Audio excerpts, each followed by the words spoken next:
abundantly clear that daʿwa does work in France. And that's my point. They're not scared that you're impotent and weak. They're scared that your daʿwa works. It's my Muslim values that tells me in spite of your racism, we can still live together. And that's why I believe that the French citizen who cares about France the most are actually the Muslims who are striving to take France out of dhulumat ila nur. They're worried that if the French talk to Muslims, they might become Muslim.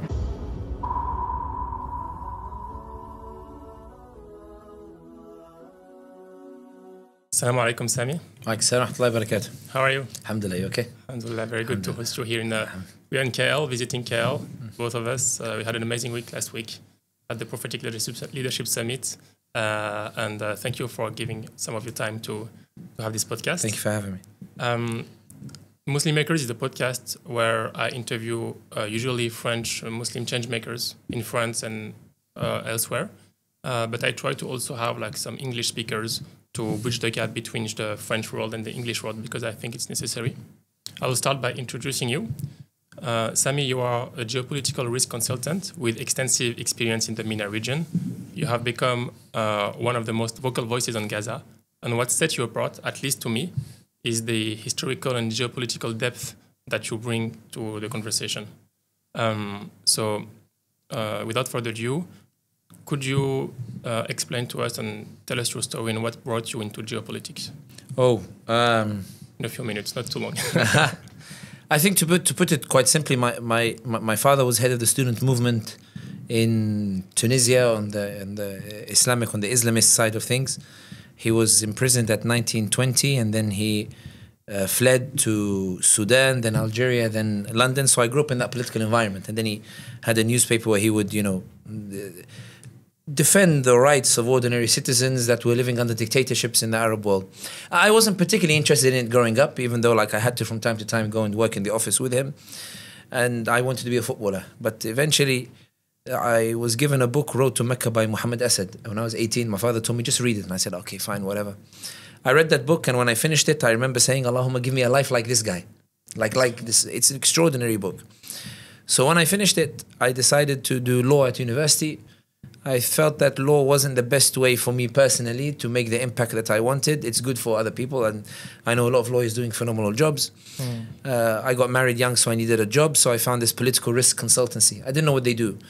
But after I got the job, I found out that my job was to advise clients on the political dynamics. And that became my role. And then a few years later, a friend of mine was working at TRT World, and one day I'm sitting in the flat, and he said, I have an interview on Yemen in the evening. He said, what do you think I need to know? I said, Yemen is easy. You only have 2-3 minutes on air. Just go for the basics. There was a national dialogue. All the parties agreed to elections. The Houthis knew they'd lose the elections. They allied with the former dictator Ali Abdullah Saleh. They marched out of Sana'a, took over Sana'a. They collapsed the national dialogue. And because the Saudis are fearful of Iran, they decided to bomb Yemen to make sure the Houthis don't rule on their own. He said to me, do you want to do it? I said, I don't mind, why not? So he called the producer. They said, Yemen, no one's really interested in it. We'll just bring any guest, and, it's only 2 minutes. I did that first interview. They invited me for other topics. A couple of years later, I was playing football, and an Algerian friend of mine was sitting next to a Moroccan friend of ours. And he said he had a conference in Brussels. I went and I attended. That's where I started working on, narratives and communications. I learned stuff there. A friend who worked at TRT World moved to Al Jazeera English, gave me my first appearance there, and everything sort of took off. My point is, none of it was really planned. It was sort of, one chapter ends, the other chapter opens, and it's like I'm wandering through life, and, I'm excited to see what Allah has in store next, inshallah. Alhamdulillah. I've really learned a lot about the way you approach things and this geopolitical approach. How important is it, according to you, for the average believer to learn about geopolitics, local or global? I think one of the things that is worth noting is that every Muslim is taught the seerah of the Prophet Muhammad sallallahu alaihi wasallam. And when you actually look at the seerah of the Prophet sallallahu alaihi wasallam, if you look at it with open eyes, not the eyes that you want to see with, because there's a difference between reading the seerah as it is and between reading the seerah and trying to find something you've already pre-programmed your mind to find. Because when you look at it as a whole, as a holistic approach, and I remember a friend said to me that, Sami, try to read the seerah. It's actually my father who said it to me. He said, try to read the seerah and just set aside for a second the holiness of the Prophet Muhammad sallallahu alaihi wasallam. and appreciate him as the man that he was. So don't look at it and love him because Allah told you to love him.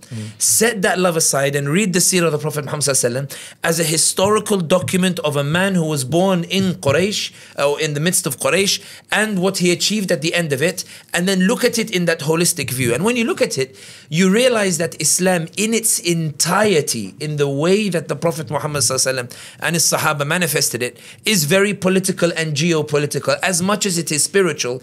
And in fact, my argument is that the division between the spiritual and the political is a very Christian Western phenomenon that seeped into our modern day analysis of how we view it. We don't realize it, but we are looking at seerah from that colonized mindset that separated the spiritual and the political. What it means is, I mean, you grew up in France, and my mother is from Algeria, my father's from Tunisia. We share similar experiences in that regard.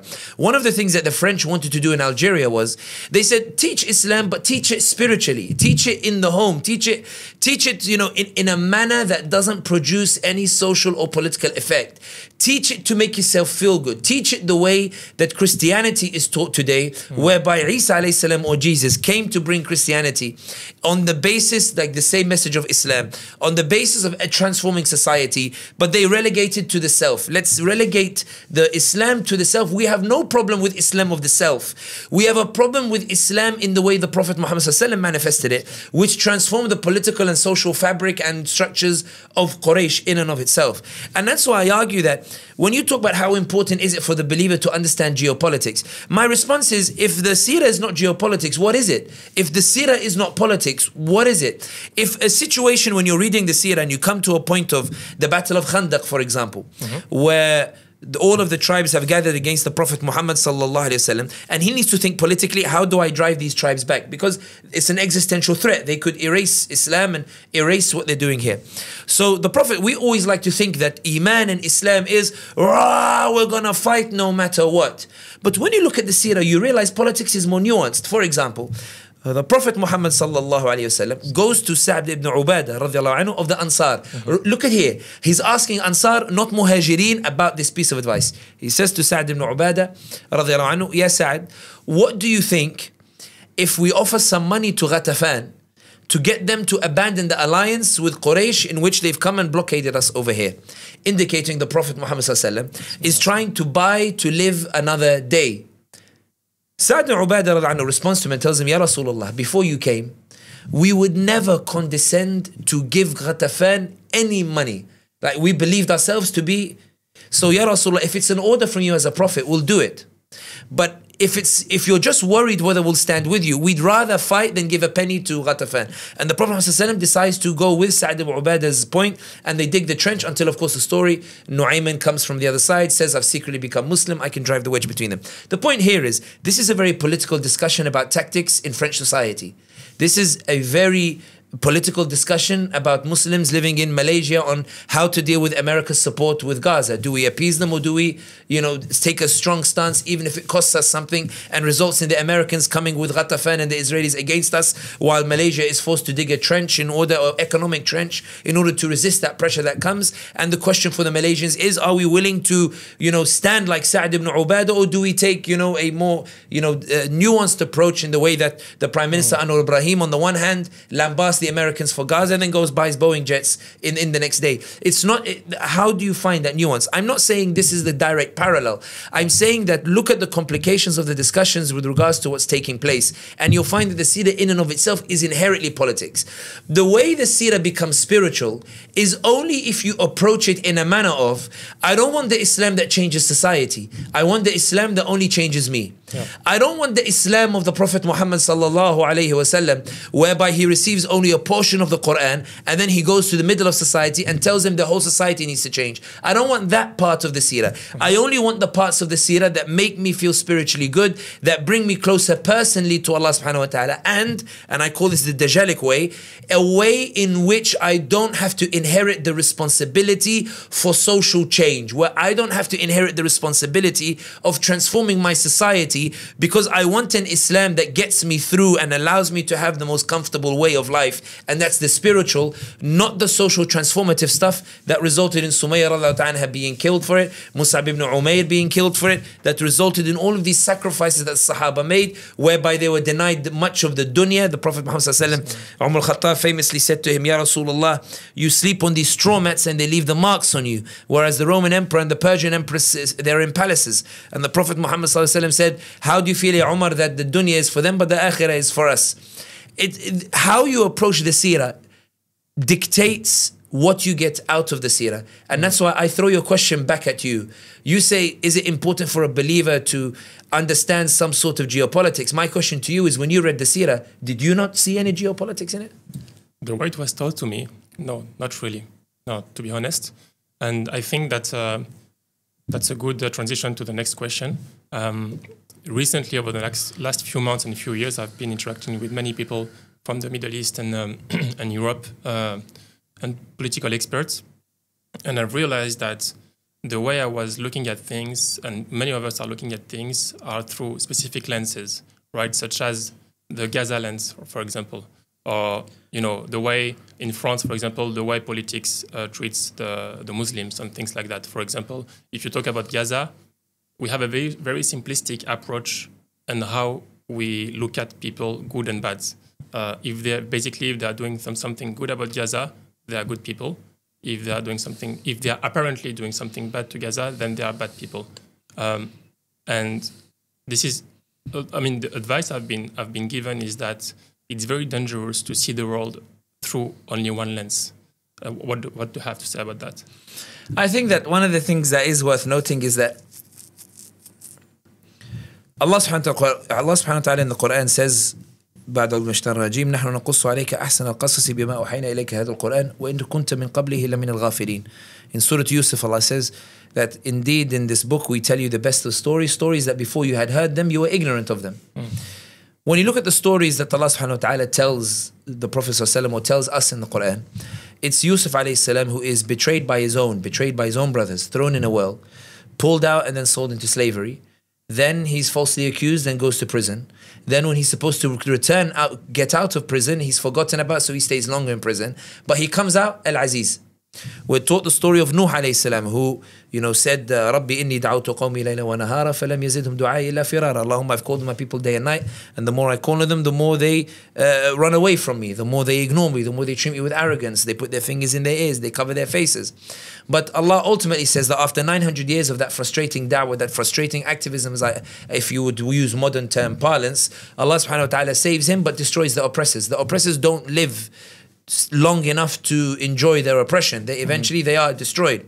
Allah tells you the story, for example, of Musa alayhi salam, how it's not just a challenge against Pharaoh, it's a challenge with his own people, where he's trying to get his people to achieve greatness and to be safe and the like, but they're the ones who keep telling him, Ya Musa, go you and Allah and fight, inna hahuna qa'idun, we're going to stay here and the like. The reason Allah tells you these stories is that these stories are parallels for every single time. The Quran, the Prophet ﷺ is a rahmatan lil alameen, a mercy to all mankind, meaning in every era you can find a story where you can find that parallel. The reason why I say this is that when you say we shouldn't look at it from one lens, I agree with you, but therefore which lens should we look at it? I don't call them lenses as much as I call them, what are the parallel stories? What are the stories that filter the way you interpret events? Do you interpret it in that there is a genocide today, but Bosnia survived genocide and Mladic failed to erase Muslims from Bosnia, and therefore just as the Bosnians managed to survive even after the international community abandoned them, then it is likely inshallah that the Palestinians will survive even if the international community abandon them. The victory will come. I just need to be patient in the way I am consistent in my movement. Not patient in the way I wait, but patience in the sense that as long as I keep doing what I'm doing, I can contribute to this overwhelming pressure that will bring peace in Palestine and the like. The lens that I'm talking about is the lens of, for example, when you inherit the stories of Uzbekistan, whereby you go to Bukhara, which was destroyed by Genghis Khan, but he left behind the minaret. When you stand in front of the minaret, you stand where Genghis Khan stood, but you notice one thing, Genghis Khan is no longer there, but you as a Muslim, you're standing there. So the oppressors left, but Islam stayed. It's like when you go to Samarkand, for example, one of the UNESCO protected heritage sites is now run as a hotel. It belonged to a Russian nobleman who once thought that he had conquered Allah and Islam in Uzbekistan. When you go and stay at that hotel, you are in the very rooms where they once said that we have conquered Islam in Uzbekistan. Those Russian nobles disappeared, those Soviets. They went back to Allah subhanahu wa ta'ala to be tried for the crimes that they committed, but they didn't conquer Islam because Islam is back in Uzbekistan and everybody. My point is, when you inherit these stories, the lens start to change. And when the lens start to change, your interpretation starts to change. You start to see different meaning in the actions that are taken, whether it's in South Africa taking the case to the ICJ and people saying, well, what's the point of the ICJ case? It doesn't really make a difference. And then you see the parallel of Ja'far ibn Abi Talib going to Najashi and presenting his case to Najashi, and Najashi saying, I may have economic ties with the Israelis or with the Quraysh. I may have economic and security ties with NATO ally in Quraysh. But because I love this message so much and the ICJ case has shown that Israel may truly be guilty of genocide, this results in a domino effect whereby Ireland, Norway, Spain and these others start to recognize Palestine, and they begin to force a shift in Europe and a shift in America, whereby now you find that we have unprecedented times whereby the Zionists are no longer as strong as they once was, because now in New York, Mamdani is defeating the Zionist candidate, not because Mamdani is good, but because every time Cuomo says the word Israel, he drops in the polls. If he says Israel again, he drops in the polls, and a new generation of New Yorkers are upset with that. Those shifts matter, and that's what I'm saying in that it's not a case of good versus bad. You can tell who the bad people are, but rather it's about what lens have you inherited and what stories do you need to inherit further that will change the way that you approach Gaza. The only thing I will say is to direct it to your question is the idea that I think that those who say that there is no hope for Gaza are those who they have gaps in their software, their iOS software in their head. They need to inherit more of the stories of the Quran and what happened in the last 100 years, like in Algeria, for example, or Morocco or Tunisia, where 100 years ago they were under official colonization. They were never at any point materially superior to the French. They still managed to drive off the French. They need to inherit these stories to know that no matter how bad it gets in Palestine, and it breaks our hearts, and many people do feel despair when they see it, the darkest part of the night is just before the dawn. Thank you very much. I think it's very powerful. To talk about the French context and the people I know, people in France at least, but I think also in other countries, in Western countries, are very confused regarding the geopolitical situation in the Middle East. Like, I know I had discussion with my wife, and when, for example, Iran or the Houthis attacked Israel, we thought those people, okay, they're trying to protect Gaza. And then I talk with Syrian friends and they tell me, actually, Iran, I mean, we have a lot of grievance against Iran. They kill arguably millions of us. So personally, I'm confused regarding how to read this. What I understand is that each country has their own personal interests. Even regarding Syria, for example, there have been a lot of rumors regarding the Abraham Accord with Israel. But when I talk with Syrian people, they said that it's just a carrot. We don't have food. We need to have food. So we need to have something to talk to, to maintain Israel, to stop attacking us. And I'm more and more confused regarding that. What do you have to say about this? I think that when it comes to the issue of Iran and the Houthis, I think the reality is that for those who followed Yemen, they didn't celebrate the Houthis. For those who didn't follow Yemen, they celebrated them. For those who followed what Iran did in Syria, they didn't celebrate the Iranians. For those who don't know what Iran did in Syria, they celebrated the Iranians. The key dynamic here is how much of the Ummah, how much about the Ummah do you know? How much about your people do you know? How much about Syria do you know? And I think that that's the point that we're making here in terms of what stories have you inherited from the Ummah that will allow you to better gauge what is happening in the Ummah in and of itself. And I give an example. It's easy to say that the Ummah should be united. But sometimes when you look throughout the history of the Ummah, you can see that those who went to Andalusia, like Musa ibn Nusayr and Tariq ibn Ziyad, we love to celebrate their stories, but we forget they fell out with each other, they argued with each other, they were both recalled by the Khalifa as a result, and they were both forced into early retirement at young ages. And Andalusia, Islam continued to spread regardless of Tariq ibn Ziyad and regardless of Musa ibn Nusayr. Khalid ibn Walid radiallahu ta'ala an is ordered by Umar al-Khattab to step down and vacate his role for Ubayd ibn al-Jarrah. Ubayd al-Jarrah is too embarrassed to tell Khalid ibn Walid radiallahu ta'ala an. And Umar writes radiallahu an that I removed Khalid because I feared people would say it's Khalid who brings the victory, not Allah subhanahu wa ta'ala. The point that I'm saying is that you notice that in spite of these differences, Islam continued to spread. If you're able to understand the memories of the Ummah, you're able to appreciate where we're going. And I think that even when we look at Syria, I don't think necessarily it's that Syria is entertaining the Abraham Accords. I think what's happening is that the Israelis want to see a divided Syria, and they want to see Damascus collapse. The problem is that in Damascus, Ahmad al-Shara has presented himself as a guard against Iran. He's told Trump and told bin Salman that I hate the Iranians perhaps more than you guys hate them because of the massacres and slaughter and the destructive nature of Iran's policy in Syria itself. So Israel is not my priority at the moment. I'm willing to maintain the ceasefire. This is Ahmad al-Shara's argument. I'm willing to maintain the 1972 ceasefire agreement with the Israelis, by which I don't pose a threat to them because I want to focus on rebuilding my country and making sure the Iranians who are supporting the Assadists stop trying to cause insurrections in my country because of this Shia bridge that they want to build from Tehran all the way to Beirut. And this is the point earlier when you were saying about what's good and what's bad. The Israelis are trying to market it as normalization because they know it hurts Ahmad al-Shara if he's seen to be normalizing. Ahmad al-Shara is saying, him and his father, that we're talking about upholding the ceasefire agreement. It's two very different narratives designed to achieve two very different aims. The Israelis are fearful, and one of the reasons they're supporting this insurrection in Suwayda, where Ahmad al-Shara is struggling now in the south to reassert his authority. The Israelis believe that if Ahmad al-Shara is given 10 years, then 10 years he'll give that diplomatic service to, or diplomatic lip service, but in 10 years he's going to be a threat to the Israelis. Yeah. So we shouldn't give him that time. The problem is when they go to Trump, Trump says, one, Ahmad al-Shara is clearly keeping Syria together, which means as Americans, I don't need to spend resources, I don't need to spend money. I'd rather someone who brings stability than somebody who brings chaos, because just as I left Afghanistan, I want to leave Syria, I want to leave it. This is a Trump policy. Biden would have stayed. Trump wants to leave Syria. Trump says there's no point spending money over here. And Ahmad al-Shara is saying, I can keep Syria together. Trump says, if you can keep it, you fought for it, good guy, whatever, keep it. The Israelis are saying, Trump, you don't understand. That our interests have to be included as well, not just your interests. We know you want to leave, but if you leave like this, he's going to ruin everything for us. Trump is saying to the Israelis, I like the guy. He has to stay. So the Israelis are trying to do is they're trying to force a partition of Syria.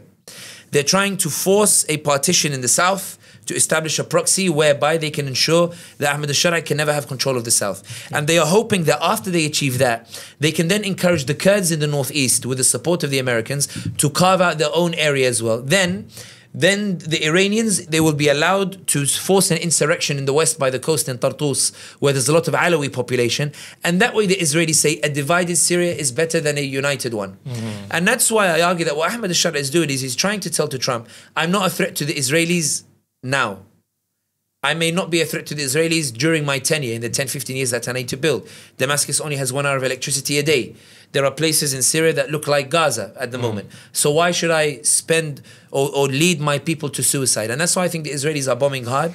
And I think when you understand that socio-historical memory, how Iran destroyed Syria, then you appreciate what the Israelis are trying to achieve by trying to push Ahmad al-Shara in a normalization accord. Yeah. If you could design the ideal or perfect geopolitical and economical partnership in the Middle East and the wider Muslim world, is a heavy question, but what it would look like to you? Like, what would be realistic? We're sitting here in Malaysia. In 2019, they had a Prime Minister, Mahathir Mohamad. So Mahathir became frustrated with the manner in which Saudi Arabia and the UAE were pushing down this normalization trend, normalizing the normalization, and also more broadly bringing about shifts in the Muslim world that would result in a greater disaster for much of the Muslim world. So Mahathir decides to host what was called the Kuala Lumpur Summit, in which he invites Imran Khan, who is at his height in Pakistan. He invites Erdogan and he invites Qatar, he invites Indonesia. Collectively countries that represent arguably more than half of the Ummah, entire Ummah. The Saudis realize what Mahathir is doing. They realize what Mahathir is doing is he's trying to restructure the economic framework that Muslim countries operate together on. The Saudis panic so much that they call Imran Khan and they tell him, if you go to Kuala Lumpur, we will withdraw investments from Pakistan and we will kick out Pakistanis from Saudi Arabia and plunge you into an economic crisis. Imran Khan calls Mahathir and tells him, Mahathir, I'm sorry man, I can't attend. Then Bin Salman calls Joko Widodo of Indonesia, the neighbor just here across the border, and says to him, Joko, if you go to Malaysia, we will withdraw investments and the capital that you want to build, a new capital, because Jakarta seems to be sinking, we will stop the funding to help you to build it. Joko Widodo calls the Malaysians and tells them, guys, Selamat datang, I can't attend your Kuala Lumpur summit. Mahathir at that period, after Najib Razak, the Prime Minister, got in trouble for his dealings with the UAE and the like, Mahathir was sort of trying to assert this sort of Muslim independence and the kind away from the Gulf states who were trying to push these states into something they didn't want to do. As a result, the Kuala Lumpur summit collapsed. In and of itself, Mahathir would later fall out with Anwar. Anwar was desperate to be Prime Minister for many, many years. Eventually, it collapses. Mahathir held on to the power. Mahathir was like, I want to be Prime Minister even if I'm 105 years of age. They collapse between themselves. All of the Muslim parties disintegrate. And as a result, you find a new government formed, an unprecedented gain for the Chinese party as well. And now you have this situation whereby China is now breathing down the backs of Malaysia, and Malaysia is struggling to balance between the US and China, not because Malaysia can't navigate it, but because the Muslim parties hate each other so much, they're unable to form the united front, and they're at risk of losing Malaysia entirely to the Chinese, and they are sleepwalking into a disaster. That's my opinion when you're looking at what's happening here in Malaysia. In any case, the reason why I mentioned this point is, when you talk about developing an economic framework for the Ummah or a political framework for the Ummah, the reality is that it's been tried and tested before. But I think the real crux why it doesn't work is because not enough ordinary citizens of the Ummah believe in it. Take Anwar Ibrahim's position. I'm talking about him more because we're in Malaysia. Let's give the context. Anwar Ibrahim at this moment has an economic crisis. Prices are rising here in Malaysia, and he has a very fragile coalition as a result of his inability to find some sort of peace with the other Muslim parties. So his government is built on the back of this Chinese party that keeps him in power. Fine. As a result, he has to alter his narrative on the identity of Malaysia and the role of Islam in Malaysia, which is now becoming a hot topic in Malaysia. Not only that, it also means that given that the social contract has to do with the economy first and foremost, when he says that I want to stand for Gaza, as the way the Malaysians say let's stand for Gaza, he says, okay, if I stand for Gaza, the Americans will do sanctions. Right now, the Americans are trying to appoint an ambassador here that the Malaysians absolutely do not want. Because he's made statements before, that inflammatory statements that they don't want. But the dilemma for the government is, if I reject this ambassador, America will be angry. If America is angry, they will punish me economically. They raised the tariffs on Malaysia recently. They decreased the tariffs on Indonesia. And one of the reasons that they increased the tariffs on Malaysia is that Malaysia keeps insisting on red lines with regards to investment in its economy. And the Americans are saying, if you're going to insist on those red lines and you're not willing to follow us, we're going to punish you economically even more and make life for the Malaysians even harder. Anwar Ibrahim says, okay, fine, let's say I take a position and I upset the Americans. Americans come and they do sanctions. And then the Malay people, on the first month, they say, we are Malaysians, we are standing up for Gaza. Even if we pay a price, Gaza is worth it. Second month, rents go higher. Malaysians, if it was 100%, now it's 80%, because 20% are saying rents are getting a bit high. Is there a cleverer way to do this? Then 40% come out. Then the narrative changes. Anwar, ya jahil.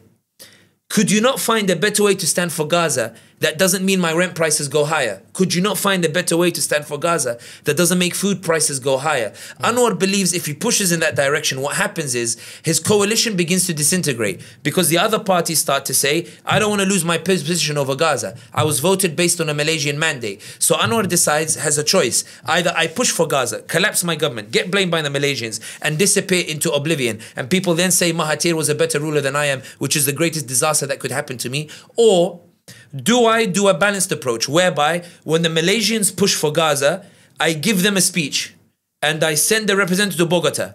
And when the Americans complain I did something for Gaza, when the Chinese cancel Boeing orders, I go in and say I'm going to buy the Boeing jets, and my airport, I'll let BlackRock have a role in administering it, so that the Americans know that, look, I'm balancing between the Malaysian public sentiment and between the economic needs of the Malaysians by keeping the Americans at ease.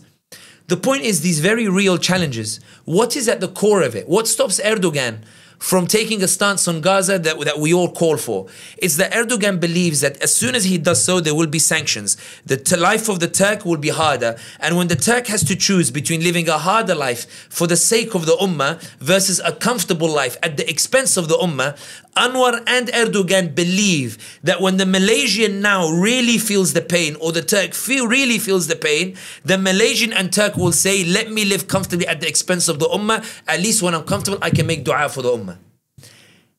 That's why I say that although the Muslim rulers, their position on Gaza has been horrific, I believe it is an accurate reflection of the reality of the Ummah itself, including the people of the Ummah. I no longer believe that the Muslim rulers are separate from the people.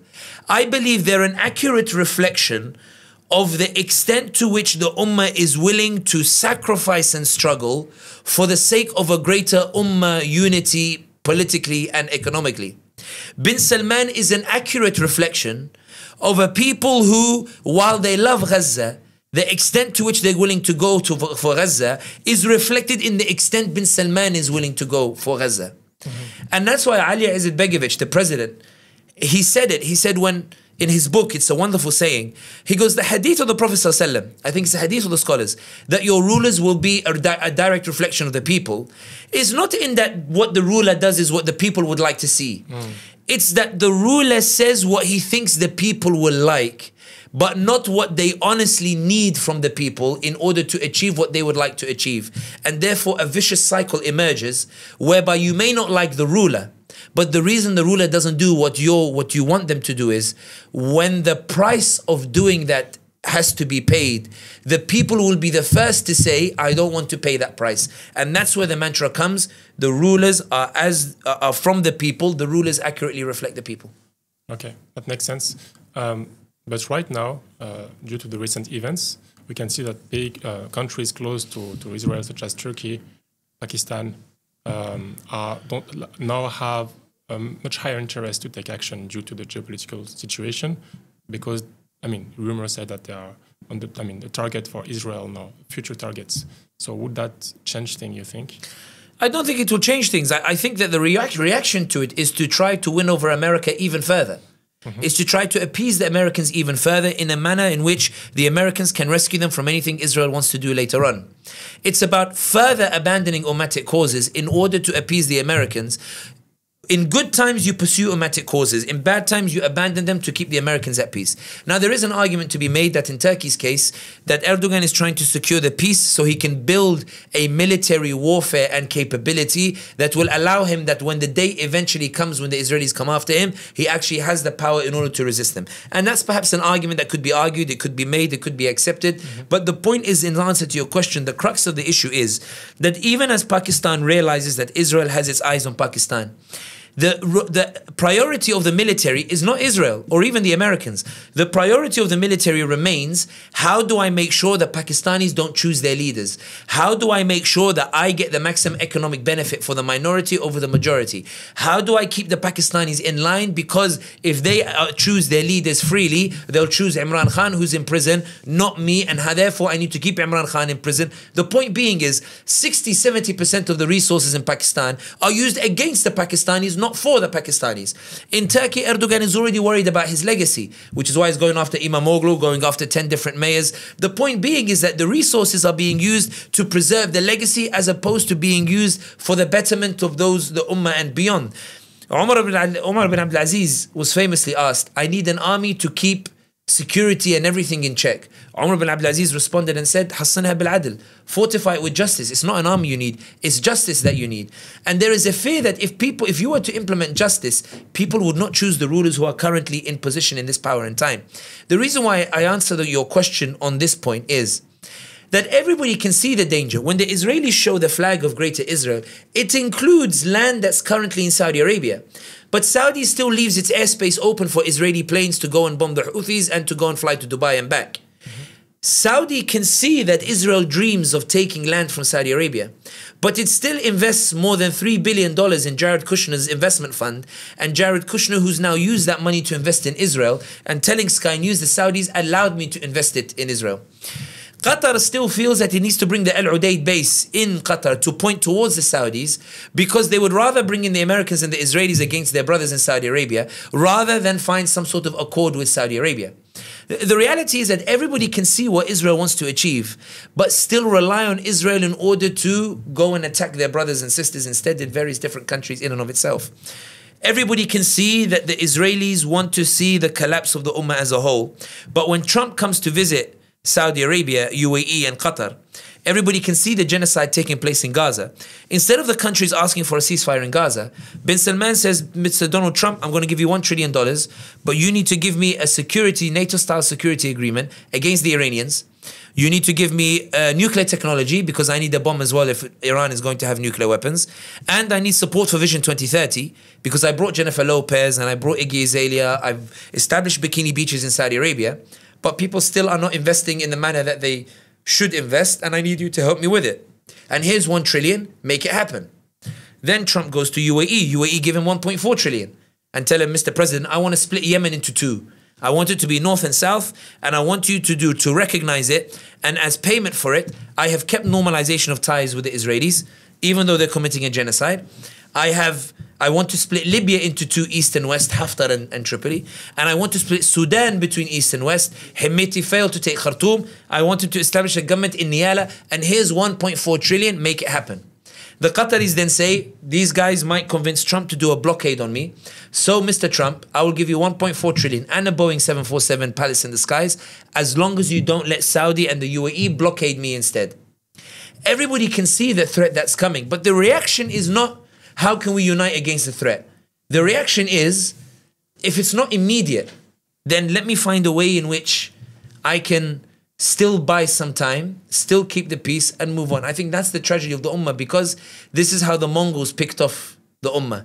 It was going after emirs fighting between each other, and they picked them off one by one, until Allah subhanahu wa ta'ala intervened. One of the Mongols became Muslim and his nephew ended up defeating Hulaku, and Hulaku ended up having a heart attack when he realized the momentum had reversed, because his cousin had become Muslim, and his cousin from the Mongols eventually led to the Mongols becoming Muslims themselves.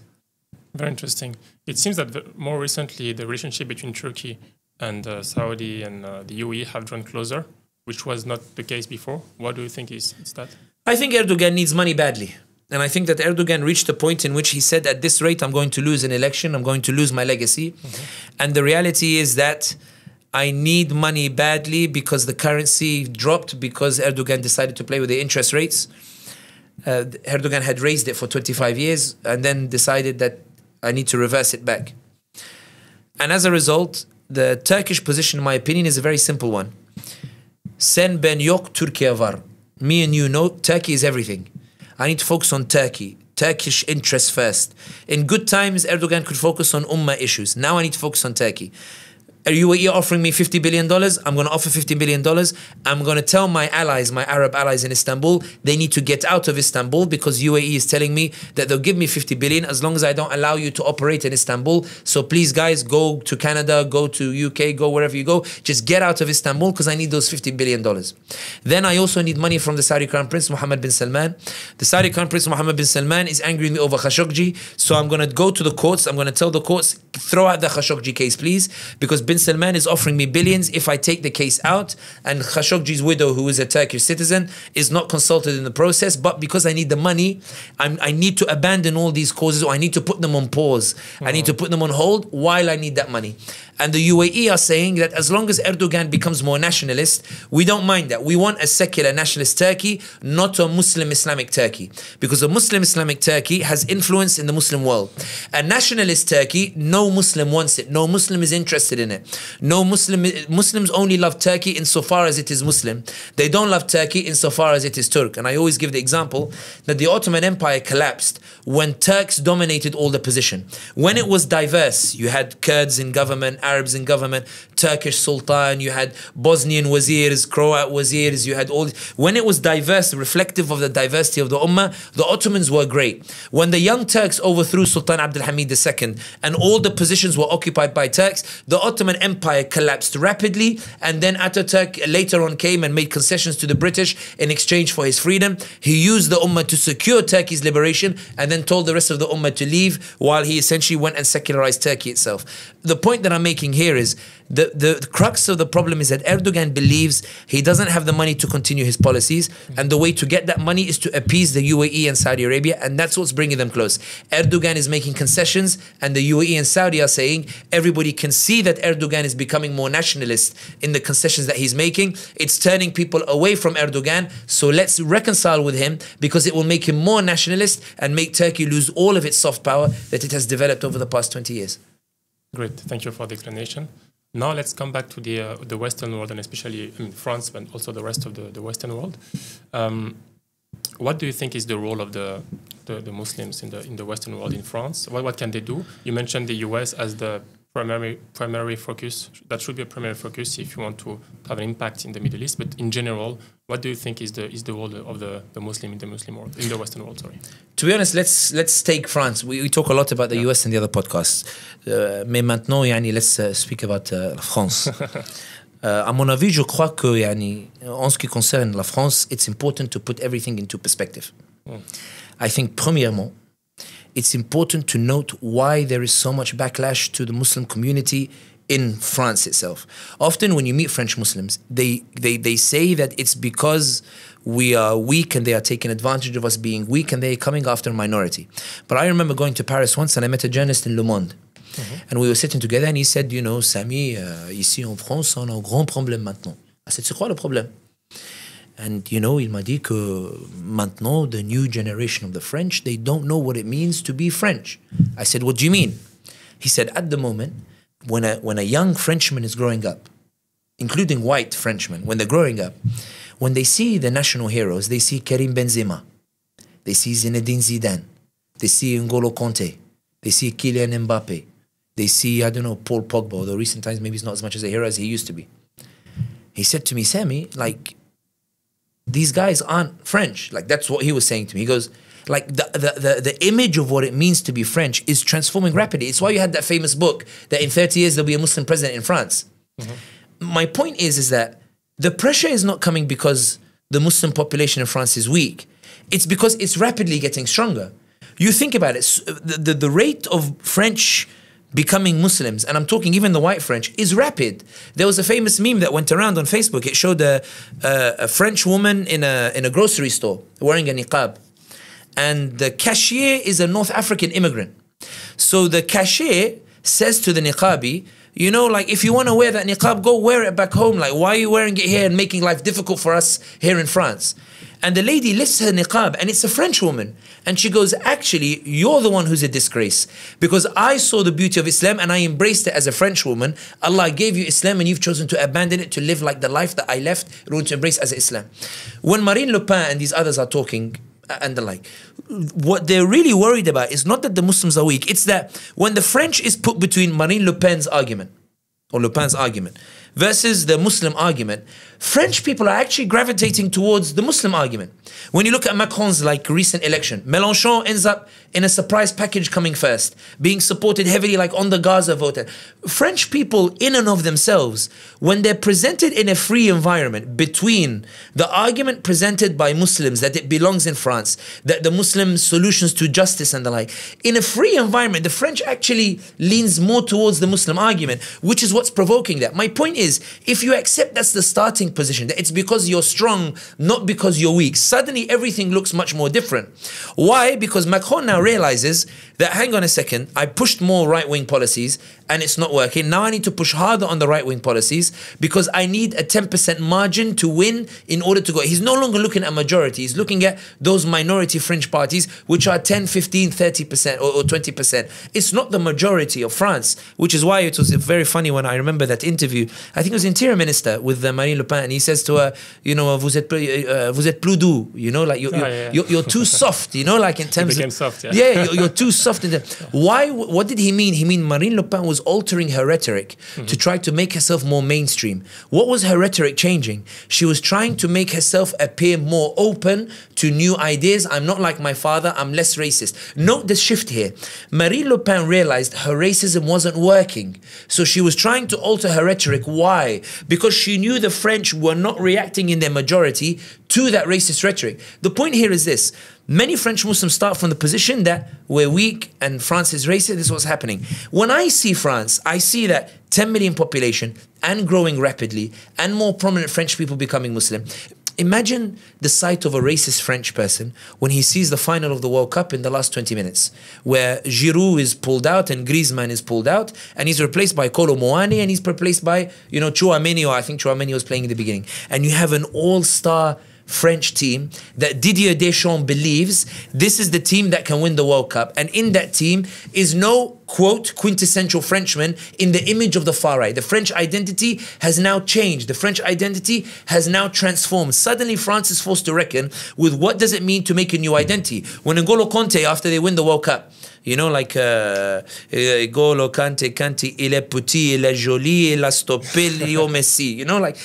So N'Golo Kanté goes to the Champs-Élysées and, he's there taking his mother in the, hijab and in the abaya. And Macron, because N'Golo Kanté has brought glory for the French national team, and young French people are celebrating it. They're saying, in the milieu, on a besoin d'N'Golo Kanté. When he's not there, it's like, we need Kanté. That's why we didn't win.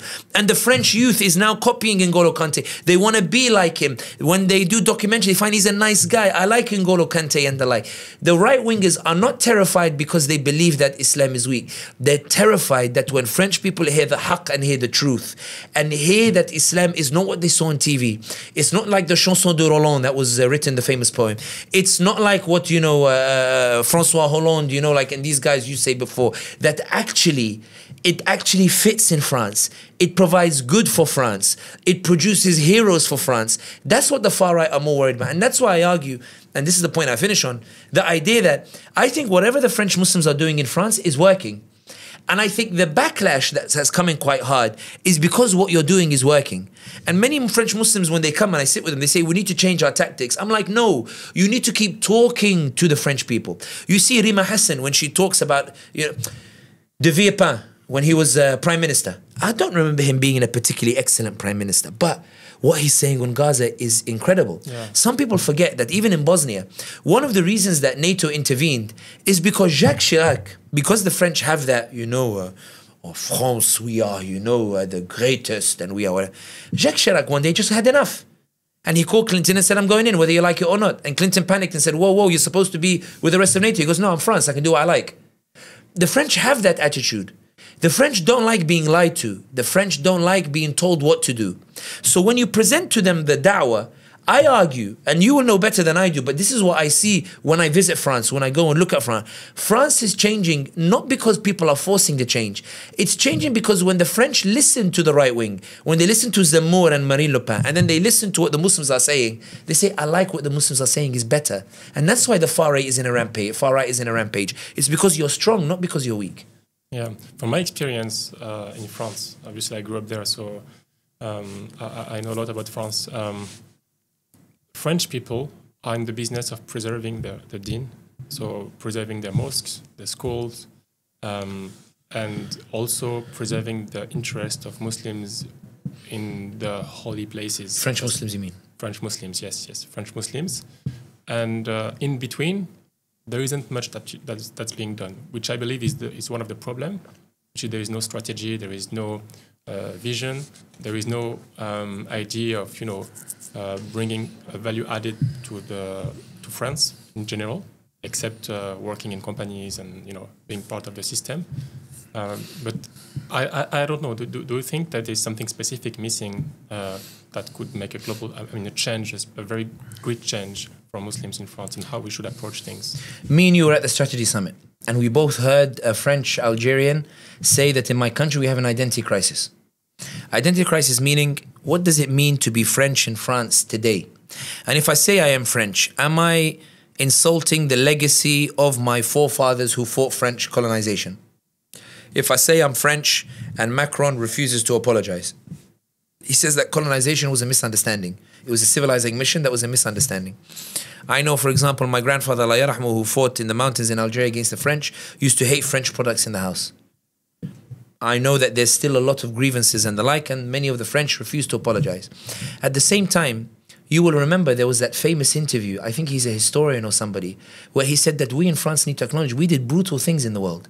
Like we did this and we did that and it caused a huge backlash. I'll try to find his name out the podcast, but it's really, because maybe you want to put it like in the show just so people can see who I'm talking about. It was an extraordinary interview where you have now French historians who are saying there's a reason people don't like us. We did horrible things and we need to accept it so that we can move forward. For the Muslim, the complication becomes, how can I say I'm French without saying that I'm endorsing the colonization that took place? The way I reconcile it as a British individual who lives in the center of what once the British Empire is, I say to myself, who created the land? It wasn't the French, it was Allah subhanahu wa ta'ala. Allah created all of the land. What was the purpose of the Prophet Muhammad sallallahu alayhi wasallam? The purpose was to go out and deliver the message of Islam, to take as many people out of dhulumati ila nur, take people out of darkness into light. Fine. Who did the Prophet Muhammad sallallahu alayhi wasallam give that da'wah to? Was it to neutrals or was it to those who also committed crimes before? He did it also to Quraysh. He gave that da'wah to Quraysh, even though they had slaughtered and killed many of his kinmen and family members and Ansar and the like. When he enters Mecca sallallahu alayhi wasallam, he still believes they are worth the da'wah. All of his efforts is, how can I bring the da'wah to Quraysh? How can I make them out of dhulumat ila nur? That's what Allah subhanahu wa ta'ala says in the Quran. We sent you to take people out of dhulumat ila nur, and the people he sent to are the people of Quraysh and then the rest of mankind. When you're a French citizen who's in France at this moment in time, if you see your role as just coasting through the dunya, you have an identity crisis. But if you're a Muslim who believes that wherever Allah puts you, your duty is to be good to that society, to look after the poor, to give welfare, to benefit the people in your society, to be that mercy to mankind, as the Sahaba were when they went to China, when they went to Africa and beyond. The identity becomes very easy. I'm somebody who's born and raised in Paris. I'm somebody born and raised in London. I feel happy when I land in Heathrow. Yes, there is corruption. Yes, there is wrongdoing. But as long as I'm here, I will be the voice of truth. I will be the voice of justice. When Rima Hassan, the MP, when she went on the flotilla, she went and she got imprisoned by the Israelis and then she was sent back. 150,000 French people took to the streets in support of Rima Hassan when Mélenchon called that rally. There are good people in these societies. Mark Twain famously said, all it takes for evil to succeed is for good people to do nothing. What he was saying was, often evil people are a minority and majority are just apathetic or neutrals. And if good people don't provide that counterbalance, then of course it's going to seem like everybody is against you. But I think in France, I think when people talk about activism, I think the reality is that as Islam grows in France, as more mosques are built, as more people embrace Islam, as it's being manifested politically, in the emergence of people like Rima Hassan, in the emergence of other organizations, Femiso and these other organizations and the like, it's abundantly clear that da'wah does work in France. And that's my point. That's what the far right are scared of. They're not scared that you're impotent and weak. They're scared that your da'wah works. What they're trying to do is, what are they saying to the French? Stop listening to them. Don't talk to them. What are they worried about? They're worried that if the French talk to Muslims, they might become Muslim. If the French talk to Muslims, they might no longer listen to, TV5 and these others, or France 24. They might not, and that's the thing, even France 24. Like, I remember once I was invited to the Arabic version, and I remember the topic was halal tourism. And the presenter says, so what is halal tourism? I said, it's just everything that makes life easier for a Muslim to travel. And they had like a Tunisian guy who said to me, but why are you imposing on countries halal? I said to him, it's not me imposing. Like, the Spanish Tourism Board asks us, how can we bring Muslim tourists? Korean Tourism Board asks us, how can we bring Muslim tourists? And the guy says to me, yeah, but if they ask you, you should say, no, we don't want halal. You're like, I don't understand. When they heard that we're nice people, they wanted to accommodate us. And that's my point. That's what the far right are concerned about. That if you live amongst the French society for long enough and keep communicating with the French, you may encounter racists, it's true, but hearts do flip, as we're seeing in Gaza, hearts flipping from Zionism to pro-Palestinian. I don't know if you're aware of it, but in France we have a couple of billionaires, actually two that comes to mind, Bolloré and Jean-Pierre, is it Sterrin? Pierre-Edouard Sterrin. Who invest heavily in Islamophobia against the Muslims. Yeah, I think Pierre-Edouard Sterrin committed, 150 million over the next few years and 20 million just for this year to encourage far-right development, anti-Islam ID. Is there like what can we do regarding that? And is there similar thing that are, how to say, encouraging the opposite discourse in the rest of the Western world, because I don't see that in the French world, and it seems logical or clear that we should probably be doing the same thing to encourage an opposite discourse. Or do you agree with that? I think that, I know you have a French podcast, so I like showing off my French. I haven't used it in j'ai remarqué que pendant les dernières élections, la première élection qui Macron a gagné, I remember that Macron, during that election period, if you remember, he was saying all the right things on colonization. Do you remember? He was saying mistakes were made, we did bad things. And I remember, that the analysis at the time was Macron believed that was the messaging required to win the election. Now, just unpack that a little bit. It means that Macron believed to win, I can't be seen as racist. To win, the French people want to hear, think about it, the French people want to hear that we're opening a new chapter in relations, race relations, etc. Meaning his political strategists noticed that that's the way you win an election. That's what I mean by the shift that resulted in these billionaires starting to spend like 150 million. Who were they spending to target? It's not Muslims. They're targeting the French people. And this is why I say that daʿwa works. Many French, ordinary French, are unaware that they're the ones being targeted by the far right. They're the ones who are being targeted with brainwashing tactics by the far right. The 150 million is not being spent against the Muslims. It's being spent against the French people to turn them against Muslims. Because when the French and the Muslims were left alone, they got along really well. They got along fine. They realized Islam is actually quite nice. That Muslims are actually quite good. Zidane's actually a good player. We should do halal in Clairefontaine. I remember when Leblanc, when he was the manager of the, l'équipe nationale, he tried to remove halal and it became a big scandal. Yeah. The French, they said, the Muslims aren't bad guys. They love it. Like, let's give them halal in Clairefontaine. Why not? The point is, this is the point about the perspective and narrative, because it changes how you view the situation. I'm not saying that I know better than the French Muslims. I'm saying from my perspective. There's a difference between saying they're targeting the Muslims and between saying that they're targeting the French. The former puts you in a minority. The latter puts you in the majority. The latter makes you realize that this is a fight against humanity, not just a fight against Islam. It's a fight against the fabric that brings the world together. And it's being fought by the far right, who are spending 150 million in order to violate the rights of the French and to violate their freedom to be allowed to decide for themselves who's good and who's bad. Because then once you accept that perspective, it alters your tactics. Who are you targeting? Who are you allying with? Who are you talking to? Who are you backing? Macron's trying his racist rhetoric. He tried. And he lost to Mélenchon. Now he's struggling. His tactic was that if I do snap elections and Marine Le Pen wins, you give her 2 years in power. This is my theory at least. And she does really badly and that ends the far right. Yeah. But he was flirting with that. And he found that French went the other way instead. Which shows you no matter how much they push those narratives and the money they do, French people are rejecting it. Now, if I'm a political analyst and I see this reality before me, this is how I see French Muslims. I'm much more optimistic and hopeful about what I can achieve. I realize that what I need to do is make sure I have the avenues to keep talking to the French people. I use social media. I break this stuff down. I get Mediapart and these others to break down just how wide this, frankly, conspiracy against the French people by these billionaires actually is. I say it explicitly that they're coming after you, the French people. That's what they're doing for their own agenda. That doesn't benefit you in any way. We were living in harmony and peace for so long. We came here in peace. We came here so we can, move beyond colonization, actually develop a world in which we can move forward and where that killing never happens again. I remember I was in Banja Luka in Bosnia 3 weeks ago. We took a group from California to meet one of the imams who rebuilt the masajid in the Serbian capital of Bosnia, the capital of the Serbs in Bosnia. It never used to be. Before it had 48% Muslim population and Mladic ethnically cleansed it. Until now there's only 2%. I took them to see the imam who went back to rebuild all of the masajid. And he rebuilt it, mashallah. He finished the 18th mosque last year. And they asked the imam a question, one of the California guys.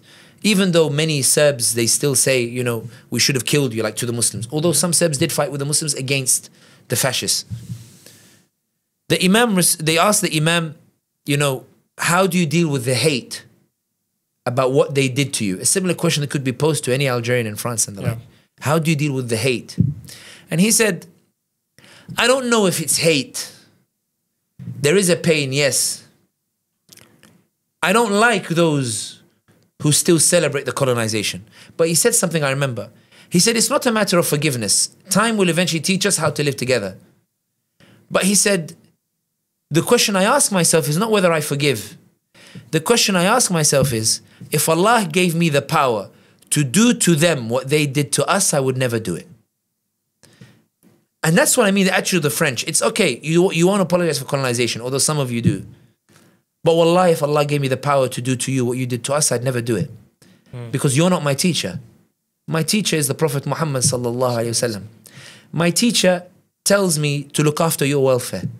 My teacher tells me to convince you to come out of the darkness into light.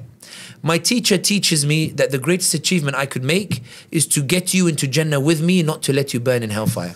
My teacher teaches me that no matter what you did to me, I should have the capacity to say, Allahumma, let this person have better. My teacher teaches me that my Prophet Muhammad sallallahu alayhi wasallam, when he made the dua, he said, Allahumma, reinforce Islam with one of the two Umars, Umar ibn Hisham and Umar ibn Khattab. And both of them were beating up Muslims for fun and violating the Muslims. My teacher teaches me that though you are a horrible person who committed horrible things, you could be a guiding light. You just need to hear the message, and I need to make an effort for you to get the message. In other words, me helping you to be better, me looking after your poor, me providing welfare to you, my teacher tells me this is better than taking revenge. Imagine the French. This is why French are entering Islam. This is why they become Muslim. They become Muslim because we are not like them. They become Muslim because Islam doesn't teach us what they were taught that led them to go and massacre half the world and go and slaughter 1.5 million Muslims in Algeria or convince them to slaughter. Ali Izzat Begovic was asked by a European reporter during the war in Bosnia, where François Mitterrand, the French president, had told Clinton that the slaughter of Muslims, the disadvantage of Muslims in Bosnia, that seeing them get slaughtered and genocided, he said, quote, it's a disadvantage we want to lock in because Bosnia is a Muslim state that doesn't belong in Europe. The British Foreign Secretary said that what's happening to the Muslims in Bosnia is painful but necessary for the reconstruction of Christian Europe. So this reporter went to Izzat Begovic during the war after he's watching his people get slaughtered and the international community do nothing about it. And the reporter says to Ali Izzat Begovic, how do the Croatia is arguing for a Croat state for Croats, for Christians. And Serbia is fighting for a Serbian state for Serbs, for Christians. But you keep talking about a nation where Christians, Muslims and Jews and everybody can live harmoniously together. Mr. President, how do you preserve these European values in the fires of war? And he responds the way I imagine the French Muslims responded to those French who entered Islam. They said, these are not European values that I hold on to. European values are the Holocaust. European values are 2 world wars. European values is anti-Semitism. European values is the Warsaw Pogrom. European values is Christopher Columbus and the complete genocide of Native Americans. European values is the French colonization and then the refusal to apologize for the slaughter that the French colonization brought about, because somehow it will hurt the dignity of European values if you apologize for the horrific crimes that you committed. It's my Muslim values that tells me in spite of your racism, we can still live together. It's my Muslim values that tell me that in spite of the horrors that you commit, we can still live together. It's my Muslim values that tell me that you're just misguided right now. Hear my message and it will bring us both to Jannah.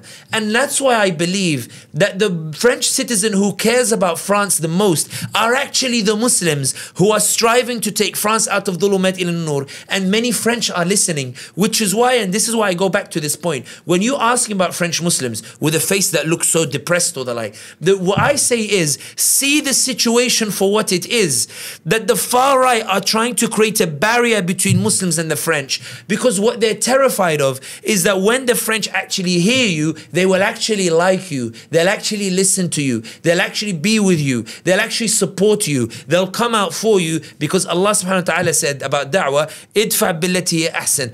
Allah says, وَلَا تستوي الحسنة ولا السيئة. The good deed and the bad deed are not equal to each other. They can spend 150 million against Muslims to try to drive a wedge between Muslims and other religions in France.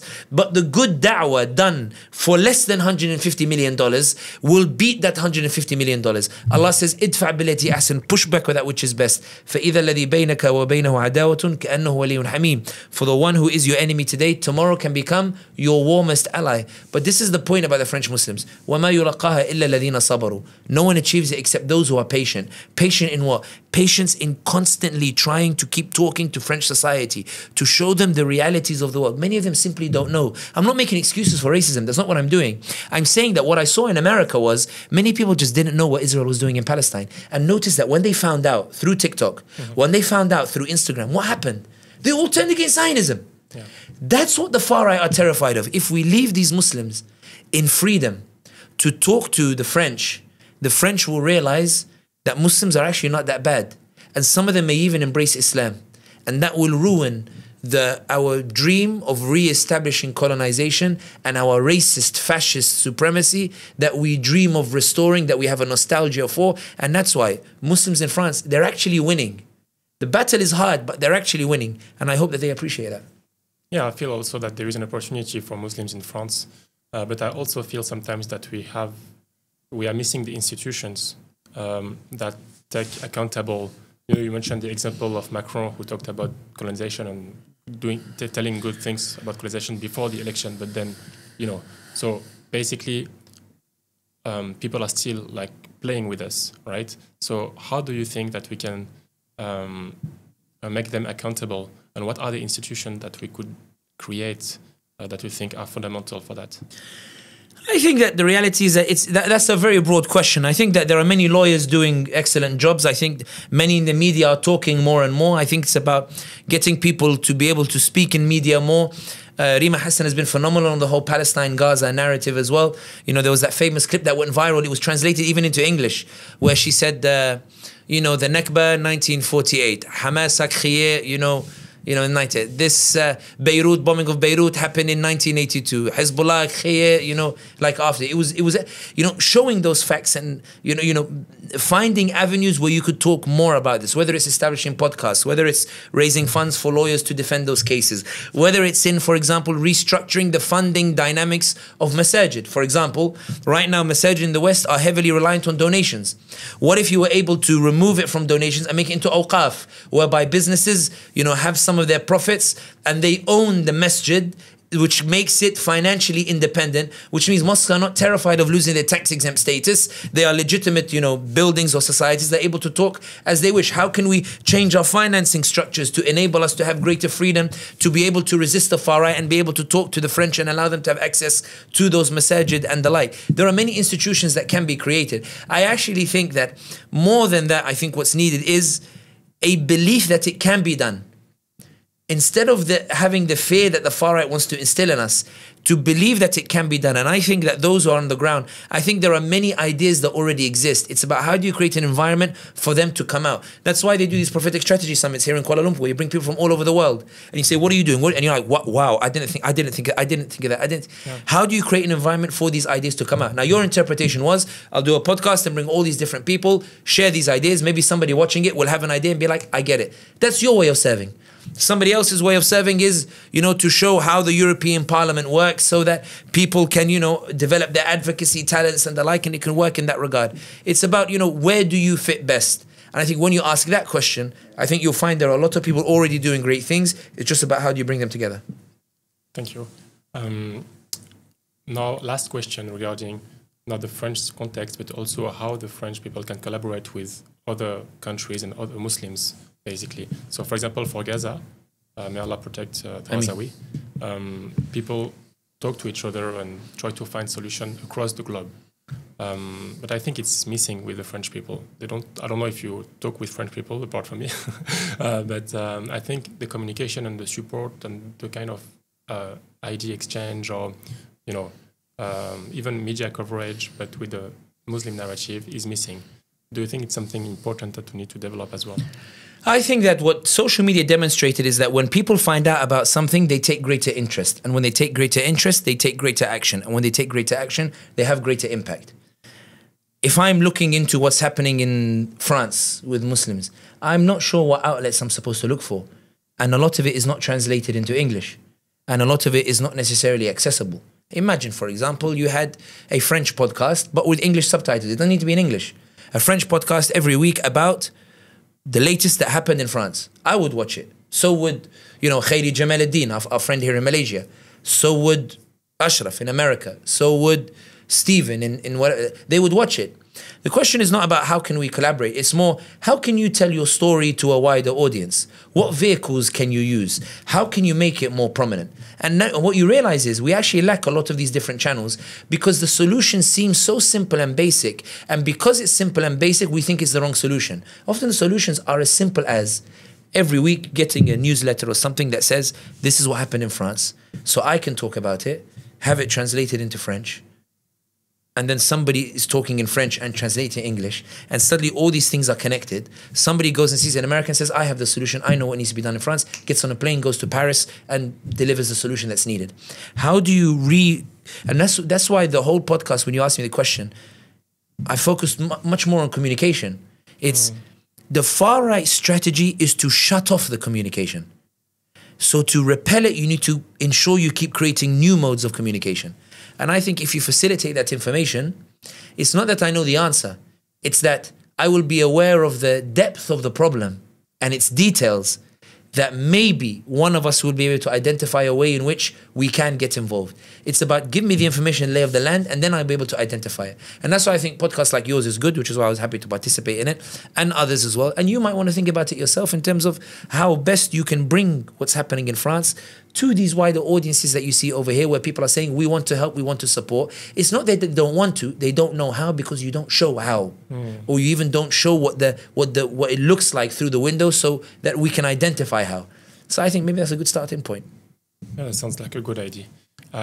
We are finished with the podcast, Sami. Maybe a last comment that you have, advice, insight, or something that you would like to share to the audience. I think in my opinion, just in politics generally, I think there's always a difference between the situation as it is and the situation as we think it is. And I think it's always important to see the picture for what it is, not what you think it is. And that's what I meant when I said that I think the French Muslims, for all of the crackdown that's taking place, they're in a far better place than they were 10 years ago. The far right are scared of them for a reason. And I think when you appreciate that picture, the possibilities of what can be achieved look far more like there's much more opportunities and possibilities become apparent to you. I think as long as you believe that Allah subhanahu wa ta'ala can achieve anything and that He will never abandon His ummah and He rewards every ummah that tries, I think always you will have a more positive outlook on the situation as it takes place. That even in the heartbreak of Gaza, you will notice that Netanyahu hasn't been able to annex Gaza. He hasn't been able to take it. He hasn't been able to completely ethnically cleanse it. He hasn't been able to establish authority and control over it, despite almost 2 years of genocide. That's not because Netanyahu is generous. There's something that's preventing him from doing it. It looks like it's doom and gloom, and it is a tragedy. It's a horrific genocide. But at the same time, Israel is not as strong as we think it is. We thought Zionism influence in America was indestructible. Como looks like he's about to lose because he supports Zionism. That's unprecedented. That's new.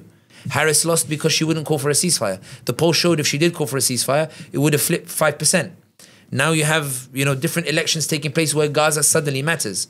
We're realizing that they're not actually as strong as we thought they were. They're not actually as powerful as they thought they were. And we have more power than we thought we did.